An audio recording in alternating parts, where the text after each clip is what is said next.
A continuación se procederá a explicar sobre la planeación de auditoría. Capítulo 5. Planificación de la auditoría. Fundamentación. De conformidad con la normativa de auditoría vigente, el proceso de la auditoría comprende las fases de planificación, ejecución del trabajo y la comunicación de resultados. En el objetivo tenemos el principal. La planificación consiste en determinar adecuada y razonablemente los procedimientos de auditoría que corresponden aplicar, cómo y cuándo se ejecutarán para que se cumpla la actividad de forma eficiente y eficaz. Fases de la planificación. Tenemos la orden de trabajo y la carta de presentación. Como bien sabemos, para iniciar una auditoría o un examen especial que consten en la planificación general o definida a base de una solicitud calificada como imprevista, el jefe de la unidad operativa o de la organización deberá emitir una orden de trabajo en la cual conste la autorización de su ejecución, la cual contendrá objetivo general de la auditoría, el alcance de la auditoría, la nómina del personal que inicialmente integra el equipo, los tiempos estimados para la ejecución y por último tiene que constar las instrucciones específicas para la ejecución. La instalación del equipo en la entidad determina de manera oficial el inicio de la auditoría o el examen especial, lo cual comenzará con la planificación preliminar. Para la planificación preliminar es preferible que el equipo esté integrado por el supervisor y el jefe de equipo. La planificación de cada auditoría se divide en dos fases o momentos distintos, denominados planificación preliminar y planificación específica. En la primera de ellas se configura en forma preliminar la estrategia a seguir en el trabajo a base del conocimiento acumulado e información obtenida del ente a auditar. En un trabajo que se refiera o se realice por primera vez no existe ese conocimiento acumulado y por lo tanto la etapa de planificación demandará un esfuerzo de auditoría adicional. Planificación preliminar es un proceso el cual se inicia con la emisión de la orden de trabajo y se elabora una guía para la visita previa para obtener información sobre la entidad a ser examinada. También tiene el propósito el cual debe obtener o actualizar la información general sobre la entidad y las principales actividades sustantivas y adjetivas. A continuación, la aplicación de un programa general de auditoría y también culmina con la emisión de un reporte para conocimiento de la dirección o la jefatura de la unidad de auditoría. Dentro de la planificación específica tenemos que es una fase en la cual se define las estrategias a seguir en el trabajo de campo. Tiene incidencia en la eficiencia y la utilización de los recursos y en el logro de las metas y objetivos definidos para la auditoría. La planificación específica tiene como propósito principal evaluar el control interno para obtener información adicional. También evalúa y califica los riesgos de la auditoría y selecciona los procedimientos de auditoría a ser aplicados a cada componente en fase a la ejecución mediante los programas respectivos que éste dictamine. Control interno y evaluación. Fundamentos del control interno. En el artículo 8 de la Ley Orgánica de la Contraloría General del Estado establece que el control interno constituye un proceso aplicado por la máxima autoridad, la dirección y el personal de cada institución que proporcionan seguridad razonable de que se protegen los recursos y se alcancen los objetivos institucionales. También nos habla de que el control interno es un proceso efectuado por la alta dirección y el resto del personal de una entidad, diseñado con el objeto de proporcionar un grado de seguridad razonable dentro de las siguientes categorías: eficacia y eficiencia de las operaciones, fiabilidad de la información financiera, cumplimiento de las leyes, normas y normas aplicables. Esta definición refleja ciertos conceptos fundamentales. Entre el primero tenemos: el control interno es un proceso, es un medio utilizado para la consecuencia de un fin, no es un fin en sí mismo. El control interno lo llevan a cabo personas, no se trata solamente de manuales de políticas e impresos, sino de personas en cada nivel de la organización. El control interno está pensado para facilitar las consecuencias de objetivos en una o más de las diferentes categorías que al mismo tiempo se solapan. El artículo 4 establece que cada institución del Estado asuma la responsabilidad por la existencia y mantenimiento del control interno. De igual manera, el artículo 6, que en el marco de las normas, reglamentos, disposiciones y más instrumentos indicados, cada institución del Estado, cuando considere necesario, dictará las normas, las políticas y los manuales específicos para el control de las operaciones a su cargo. El artículo 8 indica que el control interno será la responsabilidad de cada institución del Estado y tendrá como finalidad primordial crear las condiciones para el ejercicio del control externo. El artículo 9, a lo contrario, nos habla de determinar para un efectivo, eficiente y económico control interno las actividades institucionales de una organización en administrativas o de apoyo. Y las unidades administrativas son aquellas que interna o de servicios son corresponsables de la incorporación y fundamentación del control interno en los sistemas implantados en la entidad, según lo dispone la Ley Orgánica de la Contraloría General del Estado. Elementos del control interno. Constituyen los elementos del control interno los siguientes: el entorno del control, la organización, la idoneidad de personal, el cumplimiento de los objetivos institucionales, los riesgos institucionales en el logro de tales objetivos y las medidas adoptadas para afrontarlas.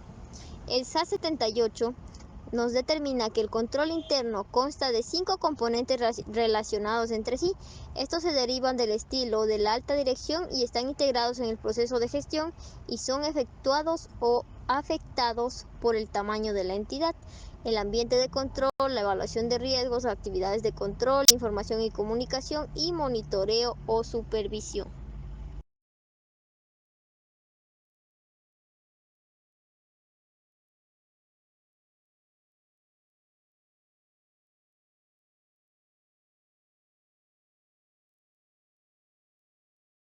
Normas de control interno, con el propósito de que los funcionarios responsables de la administración de las entidades tengan la posibilidad de diseñar los controles internos observando principios y fundamentos asegurados la correcta utilización de los fondos públicos. También nos habla de los controles básicos, que el objetivo de implantar el control interno no es únicamente el mantenimiento de un método adecuado para procesar la información, sino también salvaguardar a la organización de posibles pérdidas debido al fraude o error. Los controles básicos aplicables a todo procedimiento, actividad, función, operación se refieren fundamentalmente a: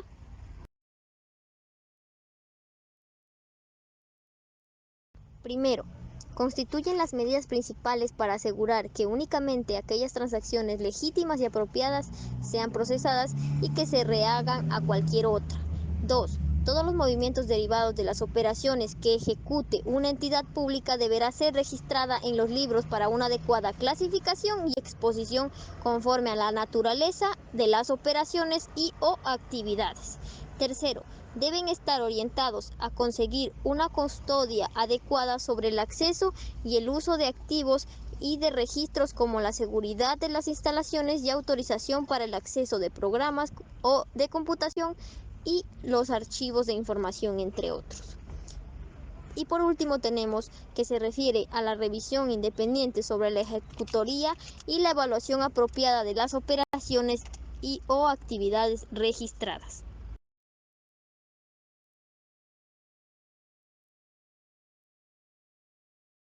Base normativa. Según la normativa vigente, el auditor gubernamental obtendrá la comprensión suficiente de la base legal y planes organizacionales, así como la de los sistemas de trabajo e información, manuales y sistemas computarizados existentes.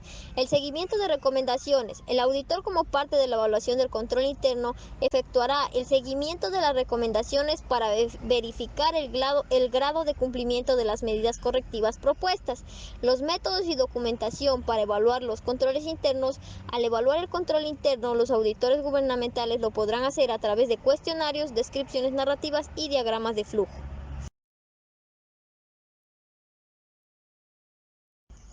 Métodos y documentación para evaluar los controles internos. Al analizar la documentación de sistemas, se debe verificar si existen manuales en la organización que puedan llegar a suplicar la descripción de los sistemas realizados por el auditor. Los métodos de cuestionarios de control interno o especialidades nos dice que el control interno tiene un conjunto de preguntas orientadas a verificar el cumplimiento de las normas de control interno y demás normativas. Los métodos de descripciones narrativas. El método de descripción narrativa o cuestionario descriptivo se compone de una serie de preguntas que, a diferencia del método anterior, las respuestas describen aspectos significativos de los diferentes controles que funcionan en una entidad. El método de diagrama de flujos, el flujograma, representación gráfica, secuencial, el conjunto de operaciones relativas a una actividad o sistema determinado. Su conformidad se realiza a través de símbolos convencionales. También los métodos de evaluación de control interno que han venido aplicando son tratados en forma detallada y los respectivos manuales especializados, sin embargo, por su aplicabilidad para verificar y evaluar el cumplimiento de la visión, misión y objetivos de las instituciones del Estado. Atributos funcionales de referencia. En las auditorías de gestión para la evaluación del control interno se aplicarán también los atributos funcionales de referencia, que en términos muy generales se describe en el presente manual, ya que en la práctica de la auditoría se constituye en una herramienta útil y adecuada. Los datos de la información recopilados se analizan con una visión y sistemas de organización o de la gestión a evaluar, para facilitar la visualización de dos grandes tipos de procesos y finalmente se extenderán en toda la organización o circunscribirán a determinado plan, programa, actividad, proyecto u operación, definiéndose también general los objetivos y las estrategias de la actualización. Para facilitar y orientar esa preparación, se presentan a continuación en el siguiente esquema. El primero, determinar la capacidad de revisión y autocontrol de la gestión de la incidencia de esa capacidad en el cumplimiento de la misión y el logro de los objetivos y metas. Identificar y jerarquizar las áreas que se consideren como críticas en su desempeño. También nos ayuda a identificar variables e indicadores existenciales o necesarios para controlar y evaluar el sistema de control interno.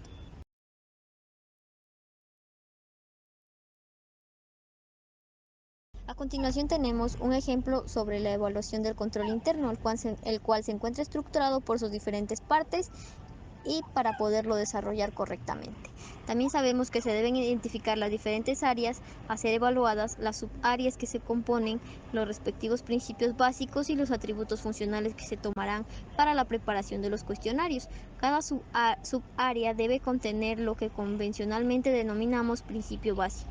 A partir del contenido de cada principio básico se deben preestablecer en las subáreas los denominados atributos funcionales de referencia, que conllevan a describir la manera esquemática y detallada de los elementos que caracterizan y tipifican la gestión de las subáreas. El análisis de la información levantada mediante los cuestionarios debe permitir al auditor, según la experiencia, capacitación y criterio presente, el análisis de la situación objetivamente determinada y conclusiones sobre las respectivas áreas.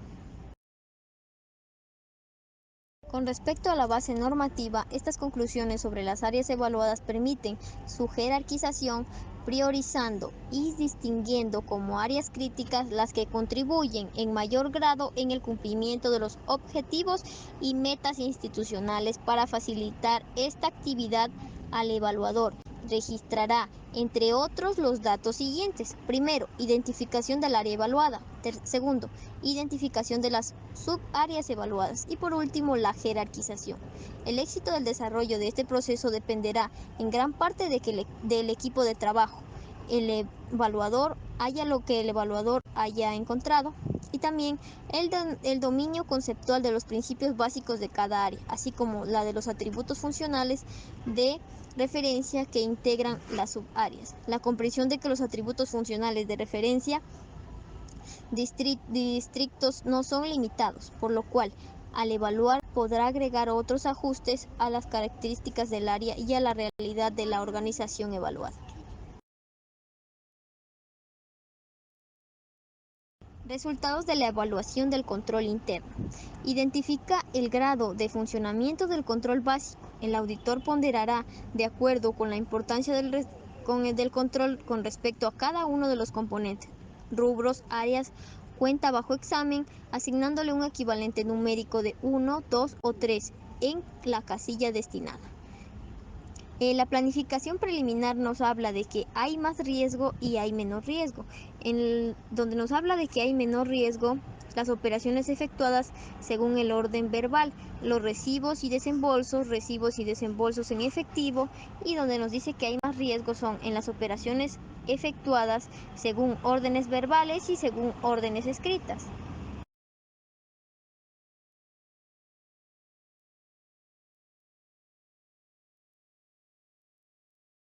Guía para utilizar el formulario de resultados de la evaluación del control interno.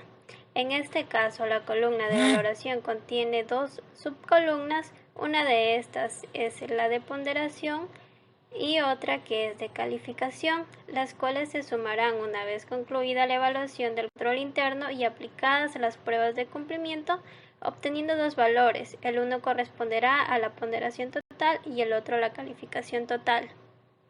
A su vez, estos valores se registrarán en los espacios destinados para este objeto en el formulario, y además tenemos una fórmula que es que para obtener la calificación porcentual se multiplicará la calificación total por 100 y esto será dividido para la ponderación total.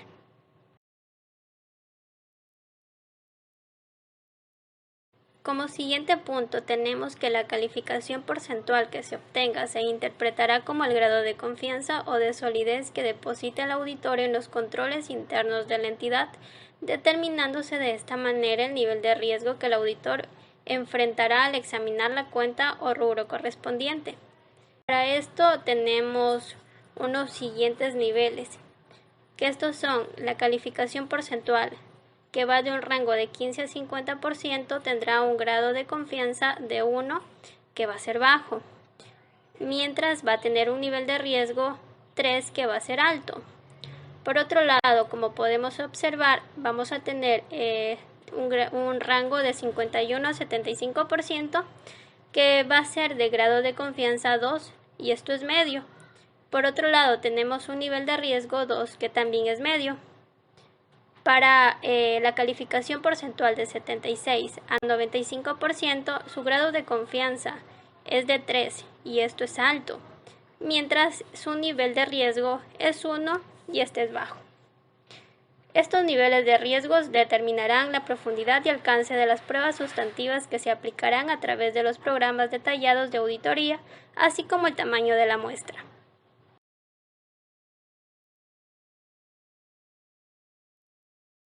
Identificado el nivel de riesgo luego de la evaluación profunda y amplia de los controles internos, expresará una conclusión preliminar sobre la cuenta o rubro evaluados, la misma que contendrá básicamente lo siguiente: la expresión de la revisión y familiarización con los controles internos, la identificación de las pruebas de cumplimiento aplicadas en el cuestionario, la expresión de lo adecuado o inadecuado de los controles y la confianza que se deposita en los mismos, también la fecha en la que se efectúa la evaluación y por último la explicación del nivel de riesgo.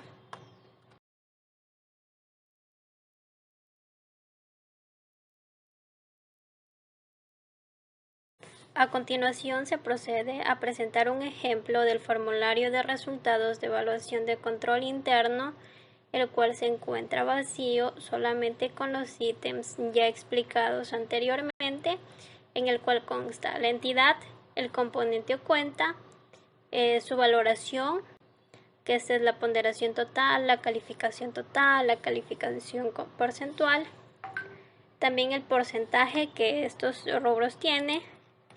También como punto 2 se tiene la determinación de los niveles de riesgo.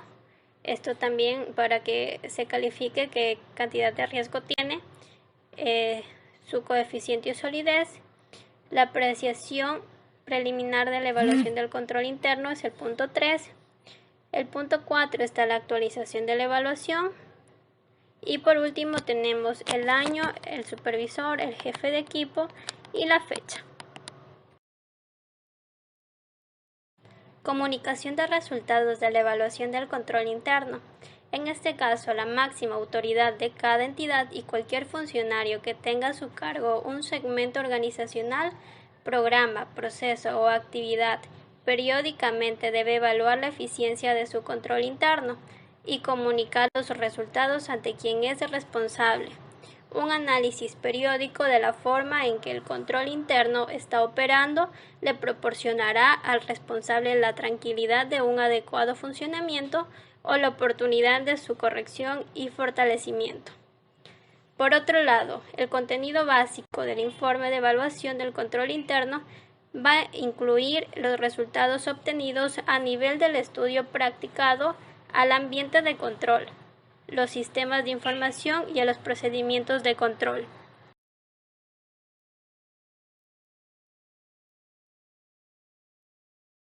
Relación de la evaluación de control interno con los programas de trabajo. Después de analizar la forma en que se comprenden y evalúan los controles internos y que como consecuencia la identificación de determinados controles clave se necesitan comprobar la vigencia y correcto funcionamiento, los procedimientos que tienden a verificar ese correcto funcionamiento y a su vez la vigencia. Estas son las pruebas de cumplimiento. Riesgos de auditoría. Un riesgo de auditoría es lo opuesto a la seguridad de la auditoría, es decir, es el riesgo de que los estados financieros o área que se está examinando contengan errores o irregularidades no detectadas una vez que la auditoría ha sido completada. Existen 3 tipos de riesgos de auditoría. Estos son el riesgo inherente, el riesgo de control y el riesgo de detección. En el caso del riesgo inherente, es la posibilidad de errores y irregularidades en la información financiera, administrativa u operativa antes de considerar la efectividad de los controles internos diseñados y aplicados por el ente. Mientras que el riesgo del control está asociado con la posibilidad de que los procedimientos de control interno, incluyendo a la unidad de auditoría interna, no puedan prevenir o detectar los errores e irregularidades significativas de manera oportuna. Por otro lado, el riesgo de detección existen al aplicar los programas de auditoría, cuyos procedimientos no son lo suficiente para descubrir errores o irregularidades significativas.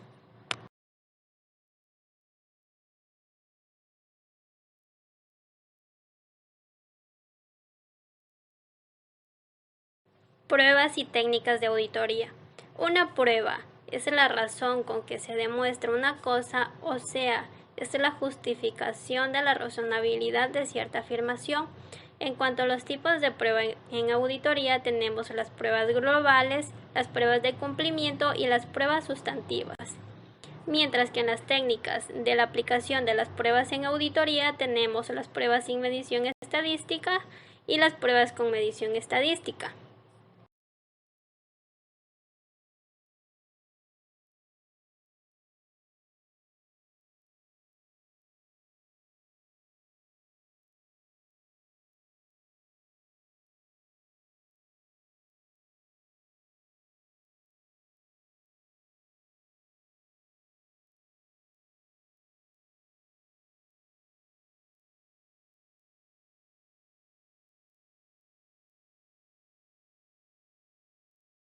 Programas y técnicas de auditoría. En este caso tenemos que los programas de auditoría son el documento formal que sirve como guía de procedimientos a ser aplicados durante el curso del examen y como registro permanente de la labor efectuada.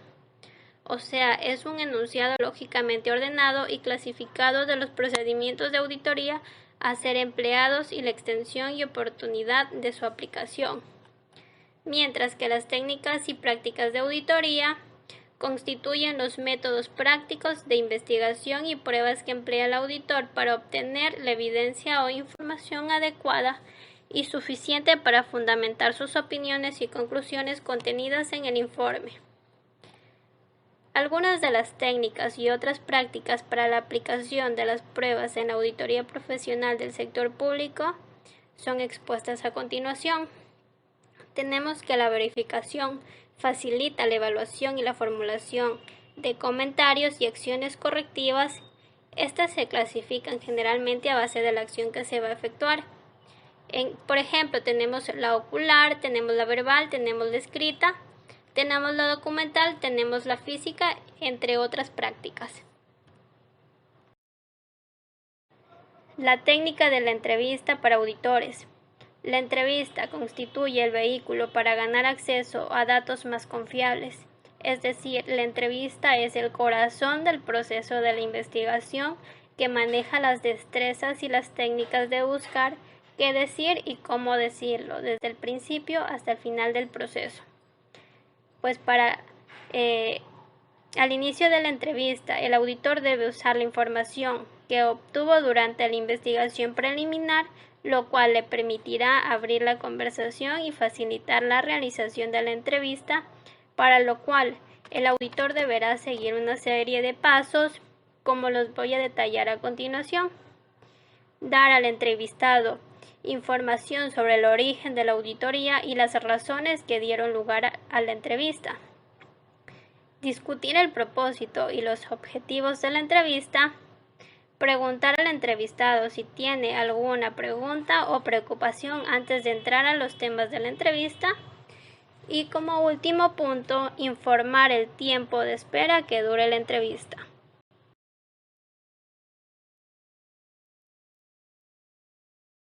Al finalizar, se tienen los ingredientes más importantes que se debe tomar en cuenta para que una entrevista resulte eficiente y efectiva. Estas son la técnica de formulación de preguntas. Las preguntas deben ser abiertas, cerradas, dirigidas. Se debe tener destreza de escuchar para oír y escuchar para entender. Se debe aplicar paráfrasis. En esto, palabra por palabra, también sustancia e inferencia. Se debe tener destreza de explorar, dar seguimiento al contenido, ir respondiendo para afectar. Por otro punto está tomar notas. Estas notas tienen que ser narrativas y también gráficas. Y por último se tiene la comunicación verbal, que tiene que tener contacto de ojos, una postura correcta y un comportamiento que no distraiga.